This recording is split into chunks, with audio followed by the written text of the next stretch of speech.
संवाद किया जा रहा, किसानों के नाल गलबात की जा रही, उन्होंने दीयां समस्यावां सुनिया जा रही, जिसका मकसद यही है कि पंजाब के किसानों दीयां दिक्कतां समस्यावां नूं समझा जाए कि आखिरकार किसान सरकार तो की चाहते हैं, खेतीबाड़ी नूं लैके उन्होंने किस तरीके दीयां दिक्कतां दा सामना करना पैंदा। ते इस मकसद दे नाल ही केंद्रीय खेतीबाड़ी मंत्री शिवराज सिंह चौहान राजपुरा के पिंड खेड़ी गंडियां दे विच पहुंचे हुए हैं, जिथे कि किसान भी वड्डी गिनती में तस्वीरां च नज़र आ रहे हैं। सुरक्षा के लिहाज के नाल ही वड्डे बंदोबस्त किए गए हैं। पंजाब के खेतीबाड़ी मंत्री गुरमीत सिंह खुड्डियां भी उन्होंने नाल मौजूद ने। तां हुण संवाद किया जा रहा, गलबात की जा रही है पंजाब के किसानों के नाल। तस्वीरां असीं तुहानूं विखा रहे हैं, राजपुरा तो सीधियां लाइव तस्वीरां विखा रहे हैं, इत्थे कि खेड़ी गंडियां दे विच संवाद किया जा रहा है। क्या आज यहाँ आके गांव में किसान भाइयों से बात कर रहा हूं। पंजाब के कृषि मंत्री जी साथ हैं, हमारे आईसीआर के सारे टॉप के साइंटिस्ट भी आज यहां पर उपस्थित हैं और एक अभियान पूरे देश में चल रहा है, विकसित कृषि संकल्प अभियान। देखो, कृषि मंत्री है तो कृषि मंत्री का काम है किसानों में जाए, खेतों में जाए। दिल्ली में बैठ के काम थोड़ी चलेगा। और इसलिए मैं भी लगातार कोशिश कर रहा हूं कि अपने किसान भाइयों के बीच जाऊं। और अपने साइंटिस्ट है 16,000 जो एग्रीकल्चर पे काम कर रहे हैं, खेती पे। तो वो रिसर्च करते हैं, लेकिन रिसर्च होती लैब में, वो लैंड तक पहुंचती नहीं टाइम पे। तो साइंटिस्ट जो रिसर्च कर रहे हैं वो किसान तक पहुंचे, और किसान को खेतीबाड़ी में जो दिक्कत है वो वैज्ञानिकों तक पहुंचे, ताकि वैसा रिसर्च किया जा सके। क्या कि भाई सब चलो खेतों की तरफ, गांव की। एग्रीकल्चर डिपार्टमेंट भारत सरकार निकले, एग्रीकल्चर डिपार्टमेंट पंजाब सरकार का, स्टेट गवर्नमेंट का निकले, केवी के जो अच्छी के विचार विमर्श करिए। भाषण का कार्यक्रम नहीं है। बैठ के सोचें कि अब हम जो खेती में कर रहे हैं उनमें अच्छा किया है, वो अच्छा हम दूसरी जगह भी बताएं, और अच्छा क्या किया वो भी सोच। देखो, खेती में प्रधानमंत्री जी का भी लक्ष्य है कि उत्पादन बढ़ना चाहिए, उत्पादन की लागत कम होना चाहिए, किसान को लाभकारी मूल्य मिलना चाहिए, नुकसान होता है तो उसकी भरपाई। डाइवर्सिफिकेशन जी का अब देश ही लगाते लगाते कई तरह के वायरस अटैक भी उस पर होने लगते हैं, तो उस पर भी विचार करना चाहिए। ये कई चीजें करूंगा। यहां पहले हम क्या कर रहे हैं वो आपसे मैं समझना चाहता हूं। साइंटिस्ट भी हैं, आप भी जो खुद तो वो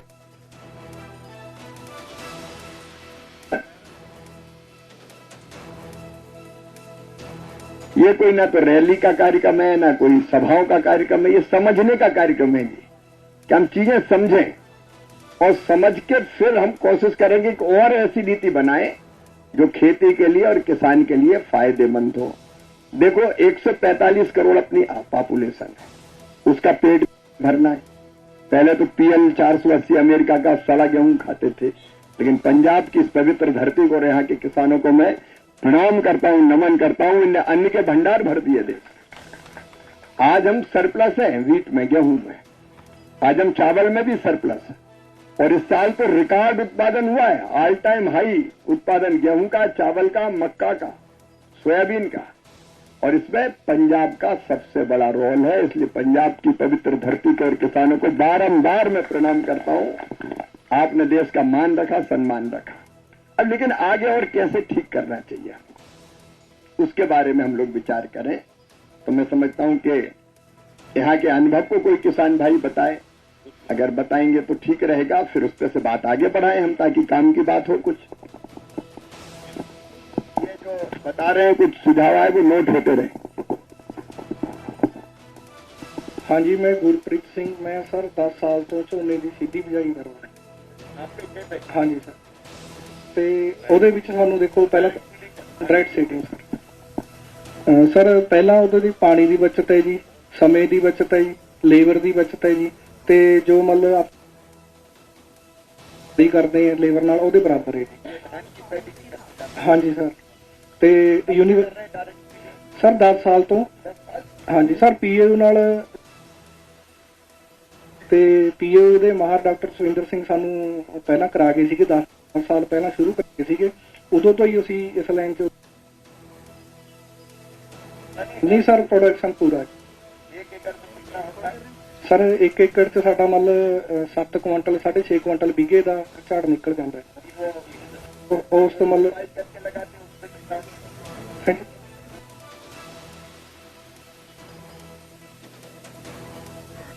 उसमें पानी खड़ा रखना पड़ता है सर, इसमें मतलब 72 सिर पानी हफ्ते, कोई मतलब परेशानी नहीं आ रही सर।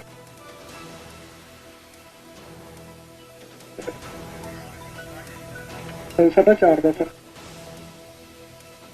30-35 quintal sir. हाँ जी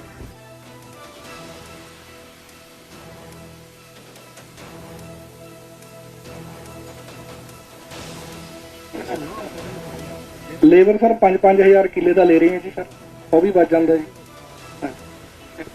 हाँ जी बिल्कुल खुश हैं, संतुष्ट हैं। डायरेक्ट सीटिंग वाले के बाद में गेहूं लगाते हैं। हाँ जी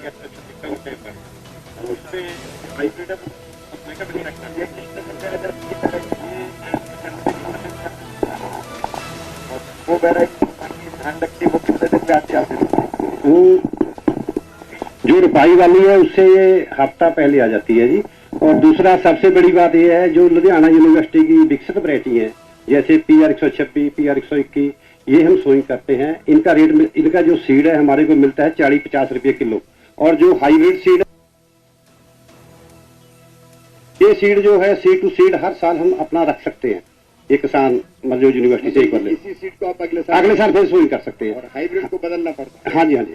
हमारी आपको एक बेनती है, यूनिवर्सिटी की रिसर्च को दिल खोल के पैसा दे दे। अगर ये यूनिवर्सिटियां बचेगी तब किसान बचेगा। ये हमारी एक बहुत जोर से पुरजोर से बेनती है। यूनिवर्सिटी दिन रात किसानों के लिए काम करती है। अगर ये यूनिवर्सिटी वैरायटियां ना दे तो हाईब्रिड सीड कंपनियां नहीं देंगी। अब सूरजमुखी का सीड है सर 8,000 की थैली मिलती है 2 किलो की, और यूनिवर्सिटी 40 रुपये किलो, 50 रुपये किलो। मक्का है, मक्का मिलता है, हाईब्रिड मिलता है 5-5 हज़ार की थैली, यूनिवर्सिटी दे रही है 60 रुपये किलो। इनको बहुत काम कर रही है। इनके केवीके के साइंटिस्ट हैं, अलग अलग गांव में जाते हैं। मेरा गांव यहाँ बॉर्डर पर है, वहां भी जाते हैं। आपका गांव कौन सा है? मर्दापुर है जी, मर्दापुर। हम ना सर इनोवेटिव क्लब बनाया हुआ है डिस्ट्रिक्ट पद्धर से। अलग अलग ब्लॉकों में कोई हमारा बंदा मशरूम का काम करता है, जैसे ये गुड़ शक्कर का भी करते हैं। आपने क्या नाम बताया था? माफ कीजिए। कुलविंदर सिंह सर। कितने लोग जुड़े हैं उससे जी? कम से कम 100-150 किसान हमारा डिस्ट्रिक्ट पद्धर में है। और हमने PO में भी अपना एसोसिएशन बनाई हुई है, वहाँ हमारे 300-400 मेंबर है जुड़े। किसान क्लब बनाया हुआ है सर। जो यूनिवर्सिटी की मतलब खोज है उसको यकदम गांव में ले जाते हैं। ये पूरा प्रॉपर चैनल से जुड़ी हुई है। ये यूनिवर्सिटी आपसे कांटेक्ट रखती है? बिल्कुल बिल्कुल, हर टाइम। केवीके के लोग, केवीके हफ्ते में एक गेड़ा मेरे खेत में, हर हफ्ते में एक गेड़ा मेरे खेत में लगता है उनका। फार्म सलाहकार केंद्र है इनके बने हुए। बाकी यूनिवर्सिटी की वैरायटियों को प्लीज इनके रिसर्च को पैसा दिल खोल के दे, सबसे बढ़िया सेवा होगी किसान की। मतलब हम कोई इनकी वो नहीं कर रहे, हम जो सच्ची बात है दिल की वो कर रहे। BC साहब ने तो नहीं सर, नहीं ऐसा कोई। BC साहब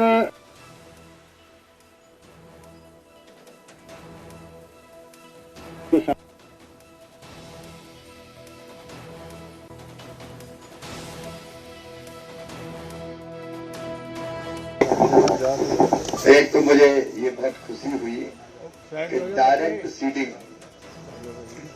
क्योंकि हम पानी भरते हैं जब पूरा खेत में और फिर रुपाई करते हैं तो पानी बहुत लगता है, रुपाई का पैसा लगता है, मजदूरी भी महंगी हो गई है।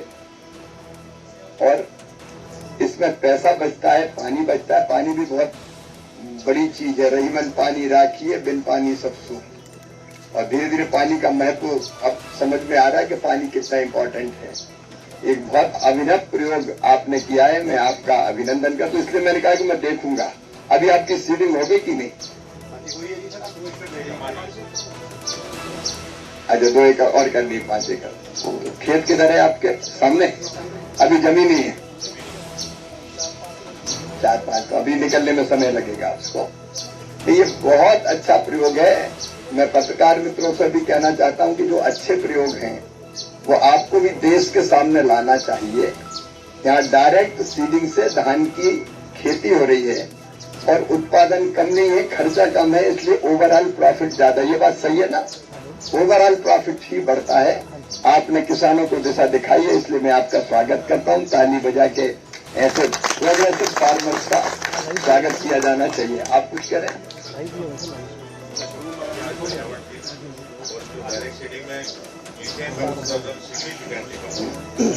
हमारे जज साहब बता रहे हैं और हम सब जानते हैं, आज विश्व पर्यावरण दिवस है।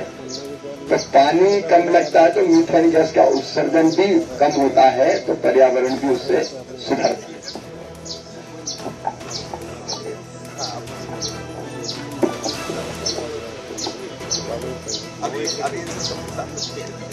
सत श्री अकाल जी, पंजाब वेलकम जी आया जी। सर मैं जगदीप सिंह, पिंड कनोई, जिला संगरूर, पंजाब जी। सर मैंने स्ट्रॉ मैनेजमेंट का काम करदा 19 साल हो गए जी। ਆਪਾਂ ਕਦੇ ਆਪਣੇ ਖੇਤਾਂ ਨੂੰ ਅੱਗ ਨਹੀਂ ਲਗਾਈ। ਅਸੀਂ ਗੁਰਦੁਆਰਾ ਸਾਹਿਬ ਜਾ ਕੇ ਕਸਮ ਖਾਧੀ ਸੀ ਵੀ ਜਿੰਨਾ ਚਿਰ ਮੇਰੀ ਜਾਨ ਹੈ ਤੇ ਉਹਨਾਂ ਚਿਰ ਮੈਂ ਆਪਣੇ ਖੇਤਾਂ 'ਚ ਘਾਹ ਨਹੀਂ ਸਾੜਦੇ ਜੀ। ਡਾਕਟਰ ਸਾਹਿਬ ਜੀ, ਡਾਕਟਰ ਸਿੱਧੂ ਸਾਹਿਬ, ਇਹਨਾਂ ਦੇ ਆਸ਼ੀਰਵਾਦ ਸਦਕਾ ਇਹਨਾਂ ਨੇ ਸਾਨੂੰ ਉਂਗਲ ਫੜ ਕੇ ਤੁਰਨਾ ਸਿਖਾਇਆ ਜੀ। ਜੀ ਬਜ਼ਾਰ ਅਸੀਂ ਅੱਜ ਉਰੇ ਤੁਹਾਡੇ ਸਾਹਮਣੇ ਖੜੇ ਹਾਂ ਜੀ। ਸਰ ਰਹੀ ਗੱਲ ਬੈਨੀਫਿਟ ਦੀ, ਜਿਹੜਾ ਝੋਨੇ ਨੂੰ ਅੱਗ ਨਾ ਲਾ ਕੇ ਬੈਨੀਫਿਟ ਹੈ ਉਹਦਾ ਅਸੀਂ ਬਿਨਾਂ ਦੇ ਨਹੀਂ ਸਕਦੇ ਜੀ। ਜਿਹੜੀ ਸਾਡੀ ਸੋਇਲ ਹੈਲਥ ਇੰਪਰੂਵ ਹੋ ਰਹੀ ਹੈ, ਅਸੀਂ ਵਾਤਾਵਰਨ ਬਚਾ ਰਹੇ ਹਾਂ ਜੀ। ਔਰ ਦਿੱਲੀ ਛੱਡੋ, ਸਾਰਿਆਂ ਨੂੰ ਪਹਿਲਾਂ ਸਾਡੀ ਨਸਲਾਂ ਬਚਾ ਰਹੇ ਹਾਂ ਅਸੀਂ, ਜਿਹਦੇ 'ਚ ਮੈਂ ਹਾਂ ਜੀ, ਮੇਰੇ ਬੱਚੇ ਨੇ, ਮੇਰਾ ਨਗਰ ਹੈ, ਮੇਰਾ ਪੰਜਾਬ ਹੈ। ਔਰ ਮੈਂ ਮੇਰੇ ਬੱਚਿਆਂ ਨੂੰ ਕੀ ਦੇ ਕੇ ਜਾਊਂਗਾ? ਅਸੀਂ ਸਾਰਾ ਦਿਨ 24 ਘੰਟੇ ਕੰਮ ਕਰਦੇ ਜੀ ਬਈ ਅਸੀਂ ਪ੍ਰੋਪਰਟੀ ਵਧਾਈਏ। ਜੇ ਅਸੀਂ ਉਹਨਾਂ ਵਾਸਤੇ ਵਾਤਾਵਰਨ ਨੂੰ ਨਾ ਛੱਡਿਆ ਤਾਂ ਅਸੀਂ ਕੀ ਉੱਪਰ ਜਾ ਕੇ ਮੂੰਹ ਖਾਵਾਂਗੇ? ਬੱਚਿਆਂ ਨੂੰ ਕੀ ਜਵਾਬ ਦੇਵਾਂਗੇ ਜੀ? ਸਰ ਇਹ ਕੰਮ ਔਖਾ ਹੋ ਰਿਹਾ ਜੀ।